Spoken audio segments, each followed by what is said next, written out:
Hello, everyone. It is 2:46, so I think I'm going to go ahead and start. I think a lot of people are still out in the lobby buying T-shirts from the presentation, and they'll be in. But don't rush out. There'll be still some. Now, I've been here all day, and this chair has been here all day, and I assume it's here for a speaker to relax in while they're talking, so I'm going to at least use it once before I really get into the meat of my presentation. I'm John Newbold, Associate Professor in the College of Business, and I teach marketing classes. I've taught one Principles of Marketing class online with about 55 students in the class. However, for the last couple of years, I've taken almost all of my face-to-face classes and turned them into hybrid classes. So I've been using a lot of the online technology and stuff for a couple of years, but my first pure online class last semester. So I wanted to share some of the advantages that I see of the techniques that I've been doing, and also relate them to the assessment process, because this is something also that, at least in the College of Business, has taken on a new, more important focus of being able to not only set up your course to be properly assessed, in our case by the accrediting agencies and SACs, but also then to roll it up. So let me begin with my comments. So there's three aspects of this that I'm going to cover very quickly. One is just the original setting up of your course. The second is now, as you begin to implement your course, the sort of assignments and assessment procedures that you use, and then finally linking it up to the assessment process and being able to roll up your results in a fairly easy fashion at the end of the semester. The first thing that, and then those of you who have taught already online probably already know this very well, is that when I was teaching online for the first time, my inclination was to try to keep on doing what I had been doing in my face-to-face classes, and just now I'm just going to translate it to online. And as you've probably heard repeatedly or experienced it already, is that does not work very good. The translation of face-to-face directly to online does not work, and you end up having to basically rebuild your course from scratch and rebuild it on the basis of key learning concepts and things like that. Now, what I've gotten to now after 2.5 years, and again, I'm not exactly Mr. Future Technology Man. I'm not using all the tools or anything like that. I'm probably somewhere in the middle, is that I'm at the point where I'm preparing to totally ditch what I call the chapter-by-chapter method, which is like if you adopt a textbook or you're using a textbook or an ebook or whatever, you tend to say, I'm going to teach this chapter and then that chapter, and then I'm going to, you know, if you want to be bold, then you skip a chapter and go to, and I'm going to teach it out of order, you know. And at this point, I'm at the point where I'm going to begin to organize all of my deliverables along topic areas instead of chapters. So I'm going to actually still use the publisher materials and everything like that, but instead of being dominated by this chapter-by-chapter paradigm, I'm going to go more to a topic-by-topic, or in this case, now as you begin to correlate your activities with the assessment process, they tend to use the vernacular of the learning objective, so I'm going to go learning objective by learning objective. And then you've got not only your course set up really well, but you've got your assessment process all in line as well. You don't have any messiness at the end. So let me get out of this for just a second and show you my current syllabus for Principles of Marketing class.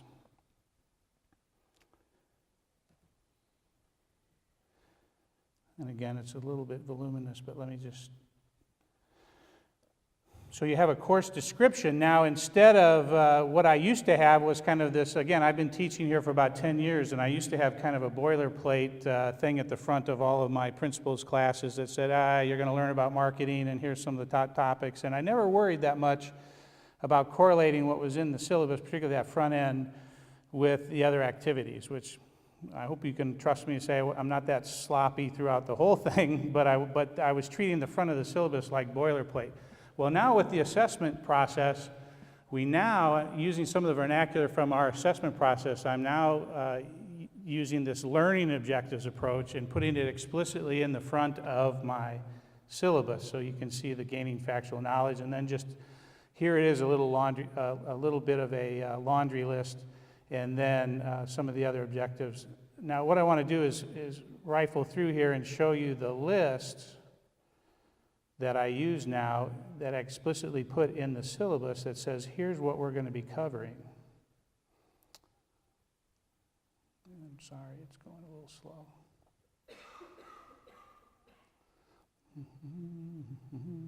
Okay, so when I get to this part, here I have listed specifically what the marketing concepts are that I'm going to cover in this course, and I am using it directly related to the learning objectives as set up by the publisher in the textbook. So here I've got them kind of listed by chapter. I don't necessarily cover them all in the same order, but for the sake of listing them. So, so for example, if you look at the first one, the concept define the role of marketing in the organization. So this is a learning objective as set up by the publisher. And so when I go to the publisher website, I want to show you now how on their online exams, they may have 15 or 20 questions that all deal with this concept. And so I can say, go out and randomly grab 3 of these items for an online exam. And it actually does a great job now of in a random way, assessing these key objectives. So I went from having just sort of a general boilerplate to having this level of detail. And for the students, I'm not sure that they look at it, but again, this also becomes another version of this I create that becomes a sort of a study guide for an exam. So I can say, hey, this is the learning objectives you have to know, and it also correlates with what they have in the textbook and everything else. So let me go back here. So you set up the course you align it with these learning objectives. Now, when I actually implement the course, I want to be clear about something else too, which is that I don't just sort of slavishly just only do what the publisher has in their learning objectives. They make up about 3/4 of what I teach and test on, and then I also go a la carte, or when I'm teaching the class, I call it the Gospel according to John, and I'll say, hey, look, this is me adding value to the normal course material, and so I'll use that in my lectures in person, I'll use it in videos in the online, and I create custom questions that I also include in the online exam. So just so you know, it's not just like I'm just cookie cutter using everything the publisher gives me. But now that I've set it up this way, I make use of the work that's already done by the book publishers to organize the course activities. And the particular publisher that I've been working the most with has been McGraw-Hill, and I know they showed a little something on McGraw-Hill at one of the earlier presentations. And it's not like I have a love affair with McGraw-Hill, except that some of the electronic deliverables that they developed were very good. It was more than just a quiz, and it was more than just something else. It was like these online exercises where you have to drag and drop, or you have to watch a video case, and then it interrupts the case and asks a question. So I thought that a lot of their online deliverables were actually better than what I had seen. So let me go to their website real quick and show you kind of how that works.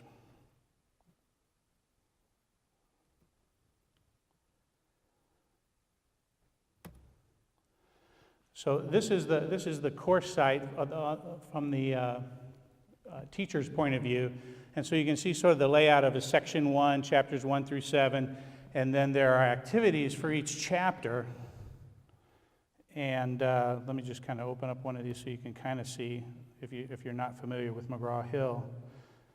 So they have these online interactive videos that deal with each of the learning objectives. They have this little thing looks like a skull with a brain with the little red mark there. That's what's called a Learn Smart exercise.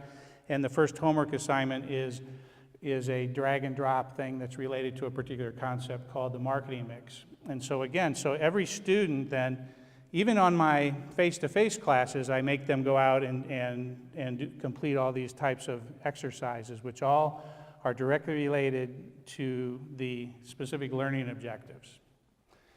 Now, for the exam, let me show you an exam real quickly.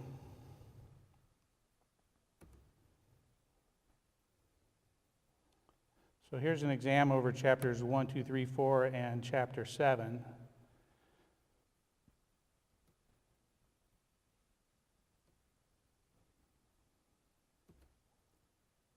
Just want to kind of show you how it gets constructed.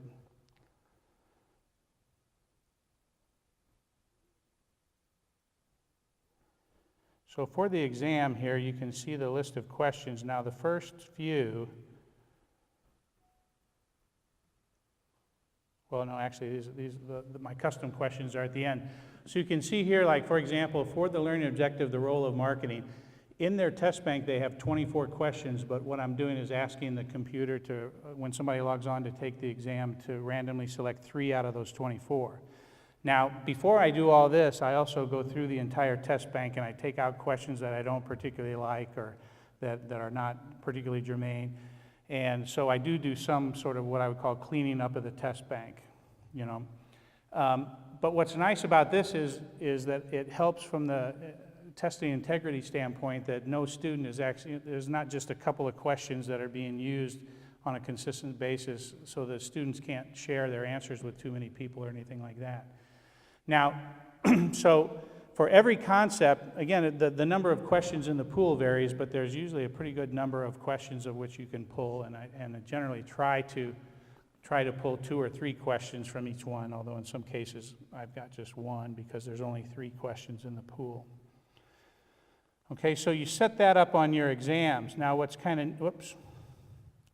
neat about that, and let me just stay on this website for a second. I can go back. Now what McGraw-Hill does, let me just get out of here. Well, when you get a report on that exam, I can, let me scroll down. If I do category analysis,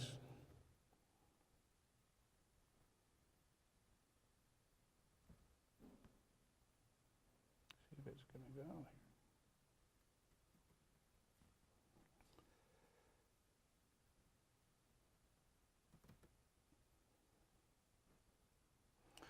Okay, and I just do exam, so let me just do exam number 1, the one we were just looking at.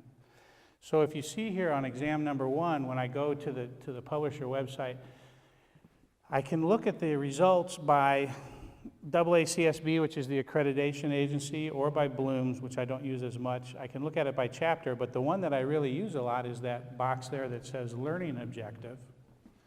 So as long as I've kept everything aligned, as I've been trying to describe, I can click on that and say, I want to see the results of exam number 1 by learning objective.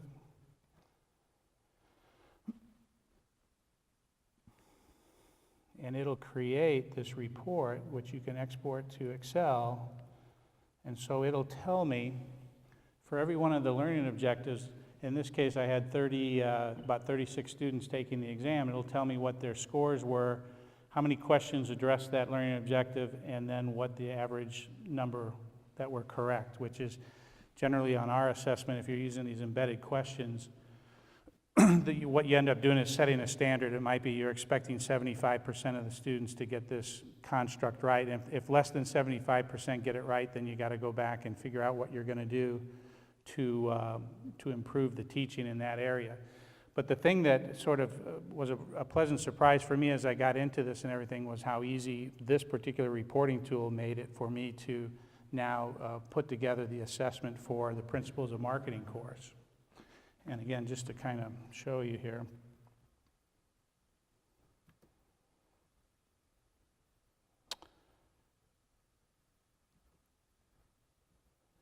So as an example of a kind of report, so now I can say, here's the Principles of Marketing course. Here are all the key objectives, and then here are the scores. Then I've highlighted the ones that were under 70%.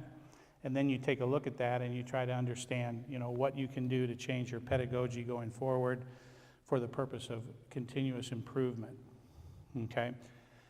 And now the other thing I want to point out too is, and I think I alluded to this, is that the meat and potatoes of learning, the learning objectives and everything, I try to set it up and document it for the students and everything, but I do not try to teach every learning objective. Instead, what I do with what videos I use or in my in-class time, what I will do is augment what's in the book. And by that I mean I'll take a more difficult concept and I'll spend more time going through an example of it, or I'll do some sort of an exercise in class for stuff that I know is a little bit more difficult. Or if I've got a situation here where obviously they don't seem to understand the difference between domestic and global marketing strategies, then what I'll do is I'll say, well, I got to do something with one of my in-class lecture time periods in order to really stress this a little bit more, because this is something that they're not getting just from the book itself. So an adjustment that I had to make that people have alluded to already is the whole guide on the side kind of thing or whatever is that I don't try to teach every concept, and the students have to be responsible for learning some of this stuff on their own. And not necessarily intuitive, the students actually like it a lot better. In other words, they like to go on and have the flexibility to do these online activities, and they much more appreciate being in the classroom when I'm not droning over PowerPoint slides, but instead doing something that illustrates one of the more critical concepts. And as long as you just make sure that everything that you're covering, even the value-added stuff, is on the exam, then it's all relevant, then it tends to go very well.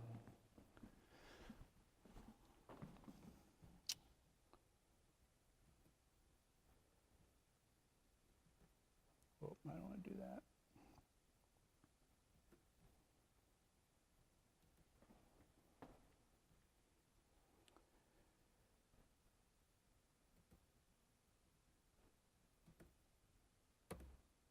Oh, I guess that was about it. Let me go to previous slide. Okay, so, and again, this is what they preach in assessment, and it also works well with the online format, and it also works well with the online tools, is that you link your assessment documentation to your syllabus, and you also link that to your exams and everything in a very direct way. In other words, I'm using the exact same verbiage so that I have direct linkage of what I'm covering in class with what I'm putting in the syllabus with what's in the assessment stuff. And again, I've found that utilizing these publisher roll-up tools to be invaluable in terms of making it work. So that concludes my comments. I'm very hopeful that this wasn't just a long road to a small house, as we used to say. Does anybody have any questions?